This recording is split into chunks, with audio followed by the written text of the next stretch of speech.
ভারতের time zone বিতর্ক একটি দেশ কি তার নিজের ঘড়ির বিরুদ্ধেই লড়ছে?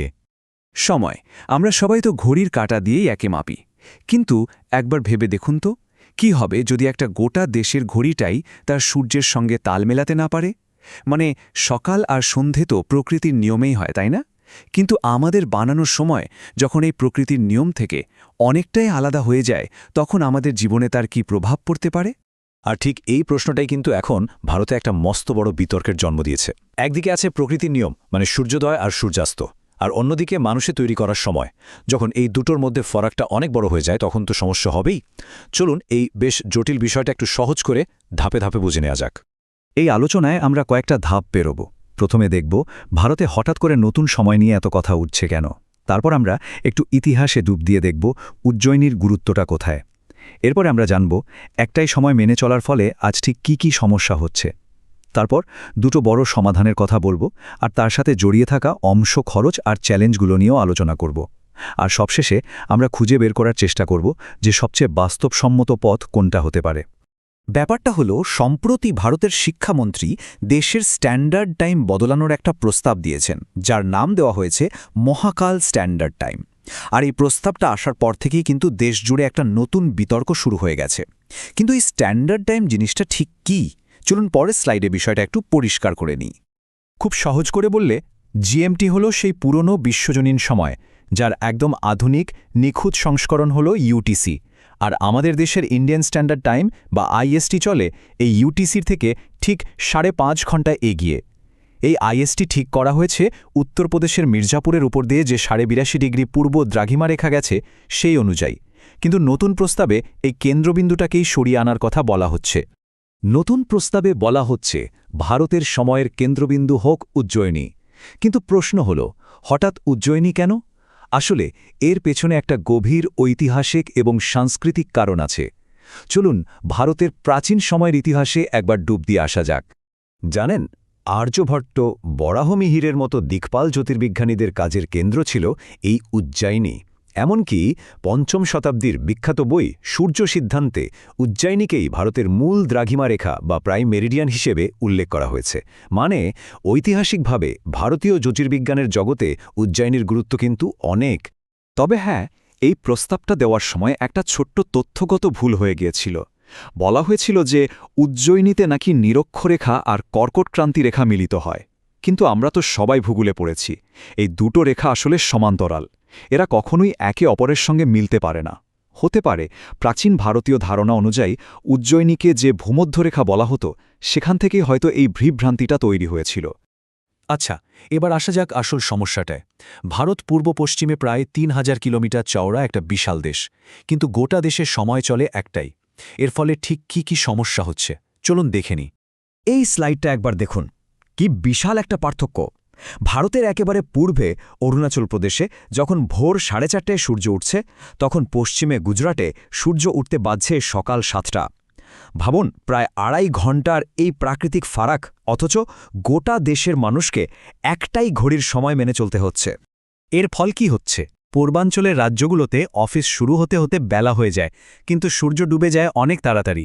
ফলে দিনের মূল্যবান আলোটা নষ্ট হয় আর বিদ্যুতের বিপুল অপচয় হয়। শুধু তাই নয়, আমাদের শরীরের যে একটা স্বাভাবিক ঘুমের চক্র বা বায়োলজিক্যাল ক্লক আছে, সেটাও ঘেটে যায়। আর এটা কিন্তু স্বাস্থ্যের জন্য বেশ ক্ষতিকর। তো এই সমস্যাটা মেটানোর জন্য মূলত দুটো বড় প্রস্তাব নিয়ে আলোচনা হয়। একটা হলো গোটা দেশের সময়কেই একটু এগিয়ে আনা, আর অন্যটা হলো দেশকে দুটো আলাদা টাইম জোনে ভাগ করে দেওয়া। এই প্রসঙ্গে চীনের উদাহরণও কিন্তু বারবার উঠে আসে, যেটা নিয়ে আমরা পরের স্লাইডগুলোতে কথা বলবো। এই স্লাইডে দেখুন, দুটো প্রস্তাবের মূল ফারাকটা কিন্তু স্পষ্ট। মহাকাল স্ট্যান্ডার্ড টাইমের প্রস্তাবটা মূলত ঐতিহাসিক এবং সাংস্কৃতিক গর্বের উপর ভিত্তি করে দেওয়া হয়েছে, যেখানে গোটা দেশের ঘড়িকে 30 মিনিট এগিয়ে দেওয়ার কথা বলা হয়েছে। আর অন্যদিকে দুটো টাইম জোনের প্রস্তাবটা পুরোপুরি ব্যবহারিক। এর লক্ষ্য হল উত্তর পূর্বের রাজ্যগুলোর জন্য একটা আলাদা সময় ঠিক করে বিদ্যুৎ বাঁচানো এবং প্রোডাক্টিভিটি বাড়ানো। অনেকেই প্রশ্ন করেন, চীন তো ভারতের চেয়েও বড় দেশ, তাহলে ওরা কি করে একটা টাইম জোন নিয়ে চলছে? কিন্তু চীনের মডেলটা ভারতের মতো একটা গণতান্ত্রিক দেশের জন্য কতটা ঠিক, সেটা বোঝা কিন্তু খুব জরুরি। চীন কিন্তু প্রাকৃতিকভাবে ৫-৫টা টাইম জোন জুড়ে ছড়ানো, কিন্তু ১৯৪৯ সালে মাও সিতুং রাজনৈতিক নিয়ন্ত্রণের জন্য গোটা দেশে একটাই বেজিং স্ট্যান্ডার্ড টাইম চালু করে দেন। এর ফলে কি হয়েছে জানেন? জিনজিয়াংয়ের মতো পশ্চিমাঞ্চলে সকাল ১০টায় সূর্য ওঠে। স্থানীয়রা নিজেদের মতো সময় মানলেও সরকারিভাবে তাদের বেজিংয়ের সময়ই মানতে বাধ্য করা হয়। এটা আসলে এক ধরনের সাংস্কৃতিক আধিপত্য চাপিয়ে দেওয়ার উদাহরণ, যা ভারতের মতো বৈচিত্র্যময় দেশের জন্য একেবারেই ঠিক নয়। সময় বদলে ফেলার কথা ভাবাটা যত সহজ, বাস্তবে করাটা কিন্তু ততটাই কঠিন। এর সাথে জড়িয়ে আছে বিশাল প্রযুক্তিগত, প্রশাসনিক আর রাজনৈতিক সব চ্যালেঞ্জ। এই পরিবর্তনটা আনার চেষ্টা করলে কি কি সমস্যা হতে পারে চলুন একটু দেখি। শুধু একবার ভাবুন, ভারতীয় রেলের ১৩,০০০ ট্রেনের সময়সূচি বদলাতে হবে। বিমান চলাচলের আন্তর্জাতিক নিয়মের সঙ্গে তাল মেলাতে পুরো এয়ার ট্রাফিক কন্ট্রোল সিস্টেম নতুন করে সাজাতে হবে। ব্যাংকিং, শেয়ার বাজার থেকে শুরু করে সাইবার সিকিউরিটি, সবকিছু টাইম স্ট্যাম্পিং নিয়ে একটা বিরাট বিভ্রান্তি তৈরি হবে। এমনকি দুটো টাইম জোন করলে উত্তর পূর্বে বিচ্ছিন্নতাবাদী মনোভাব বাড়তে পারে বলেও একটা আশঙ্কা করা হয়। তাহলে উপায় কি? এত সব ঝুঁকি না নিয়ে এই সমস্যার কি কোনো সহজ সমাধান সম্ভব?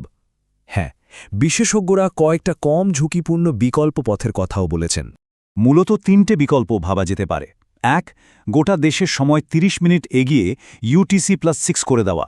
এতে উত্তর পূর্বের লাভ হবে ঠিকই, কিন্তু পশ্চিমে গুজরাটের মতো রাজ্যে শীতকালে সকাল ৯টা পর্যন্ত অন্ধকার থাকবে। ২.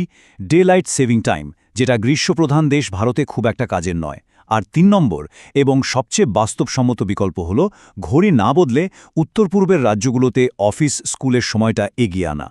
একাধিক গবেষণা এবং সরকারি কমিটি কিন্তু এই সিদ্ধান্তে পৌঁছেছে যে গোটা দেশের ঘড়ির কাঁটা নিয়ে নাড়াচাড়া করার চেয়ে উত্তর পূর্বে স্থানীয়ভাবে কাজের সময় পরিবর্তন করাই সবচেয়ে ভালো আর কম ঝুঁকিপূর্ণ সমাধান। যেমন ধরুন, অফিস ৯টার বদলে ৭:৩০ বা ৮টায় শুরু করা যেতে পারে। এই টেবিলটা দেখলে পুরো বিষয়টা এক নজরে পরিষ্কার হয়ে যাবে। দেখুন, এখনকার একটা টাইম জোনের ব্যবস্থায় জাতীয় ঐক্যের প্রতীক থাকলেও বিদ্যুৎ অপচয় আর স্বাস্থ্যের মতো সমস্যা রয়েছে। অন্যদিকে দুটো টাইম জোন করলে বিদ্যুৎ বাঁচবে, প্রোডাক্টিভিটি বাড়বে, কিন্তু রেল, বিমান চলাচলে ঝুঁকি বাড়বে আর জাতীয় ঐক্যে আঘাত লাগার একটা আশঙ্কাও থেকে যাবে।